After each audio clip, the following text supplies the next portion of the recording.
Hello students, तो आज हम स्टार्ट करने जा रहे हैं हमारा बिजनेस का पहला चैप्टर जिसका नाम है nature and purpose of business. इसके अंदर सबसे पहला टॉपिक जो आप देखोगे वो है आपका economic and non economic activities. क्या होती हैं economic and non economic activities? इससे पहले आपको मीनिंग पता होना चाहिए एक्टिविटीज़, ये करता कौन है? ह्यूमन, आप, मैं, हम। हाँ जी, हम ही लोग ये काम करते हैं। अब उसके अंदर दो टाइप की एक्टिविटीज़ हैं, इकोनॉमिक और नॉन इकोनॉमिक एक्टिविटीज़। जैसे आपकी मदर है, आपकी मदर है और आपके फादर है।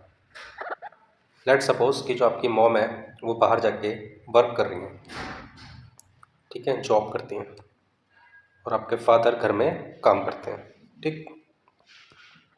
यानी कि आपके फादर हाउस हस्बैंड है।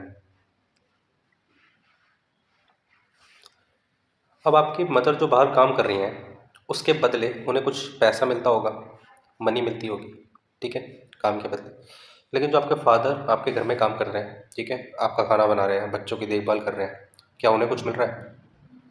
मतलब इन मनी कुछ मिलता है? नहीं मिल रहा। इन कंसिडरेशन क्या मिल रहा है? कुछ नहीं। तो वहीं इसी तरीके से हमारी दोनों एक्टिविटीज़ को समझा जा सकता है कि ऐसी एक्टिविटी जहाँ पर मनी इन्वॉल्व है और ऐसी एक्टिविटी जहाँ पर मनी इन्वॉल्व नहीं है। तो जहाँ पैसा इन्वॉल्व है उसको हम क्या बोलेंगे? इकोनॉमिक एक्टिविटी, और जहाँ पैसा इन्वॉल्व नहीं है उसको हम बोलेंगे non economic activity. Simple simple से आपको समझ आया होगा कि economic and non economic activity का मीनिंग क्या होता है।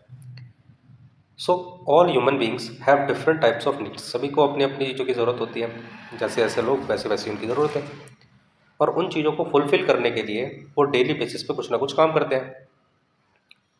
इसी तरीके से हमारी ह्यूमन एक्टिविटीज़ को हमने दो पार्ट में डिवाइड कर दिया, इकोनॉमिक एंड नॉन इकोनॉमिक। अब आप सोचिए ना, आप एक व्यक्ति को एक सड़क से रास्ता पार करवा रहे हैं, यहाँ से यहाँ पहुँचा रहे हैं, और वो व्यक्ति अंधा है या बूढ़ा व्यक्ति है। सड़क पार करवाने के आप उससे 5 रुपये चार्ज करते हैं क्या? नहीं करते ना। तो ऐसी एक्टिविटीज़ को हम क्या बोलेंगे?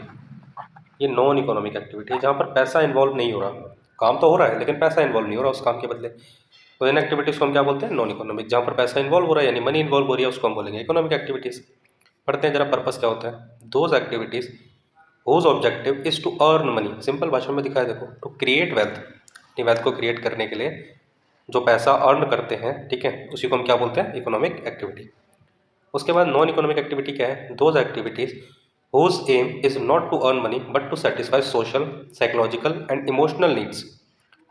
ठीक है, लव, सिंपैथी, पैट्रियटिज्म, इन सभी चीज़ों के लिए जो भी काम किए जाते हैं उसको हम बोलते हैं नॉन इकोनॉमिक, और जो पैसों के लिए किया जा रहा है वो इकोनॉमिक। आप खुद सोचिए, खुद ही जवाब दीजिए, पूरे बिजनेस स्टडीज़ में कौन सी एक्टिविटीज़ के बारे में बातें की जाएंगी? इकोनॉमिक की। इवन बिजनेस के आपके पूरे कॉमर्स सेक्शन में ही किसकी बातें की जाती हैं? इकोनॉमिक एक्टिविटीज़ की। नॉन इकोनॉमिक की बातें यहाँ पर नहीं होंगी। तो सबसे पहले हमने क्या देखा कि ह्यूमन एक्टिविटीज़ दो तरीके की होती हैं, एक इकोनॉमिक, एक नॉन इकोनॉमिक। इकोनॉमिक एक्टिविटी वो एक्टिविटी होती है जिसके अंदर मनी इन्वॉल्व होता है, नॉन इकोनॉमिक जिसमें मनी इन्वॉल्व नहीं होता, जो सिंपैथी, लव, अफेक्शन के चलते की जाती है। Examples: people work in factories, cooking food in restaurant. देखो वर्ड लिखा ना, कुकिंग फूड इन रेस्टोरेंट। अगर ये कुकिंग फूड इन होम आ जाता तो वहाँ पर नॉन इकोनॉमिक हो जाता। और टीचर टीचिंग इन स्कूल, यहाँ पर देखिए, a house wife cooking food for her family, और जैसे हमारे एग्जाम्पल में हाउस हस्बैंड था। और teacher training his daughter at home, एक टीचर है, पढ़ा तो रहा है लेकिन घर पे अपनी बेटी को, उसके बदले अपनी बेटी से पैसा थोड़ी ले रहा है वो, इसीलिए एक्टिविटी कौन सी हुई? Non economic. तो बेसिकली आपको समझ आया, एक्टिविटीज़ पता होनी चाहिए थी हमें, ताकि हम पढ़े आगे जब पढ़ेंगे तो हमें ईजिली चीज़ें क्लियर रहेंगी। तो इकोनॉमिक एक्टिविटी समझ में आ गई होंगी आपको।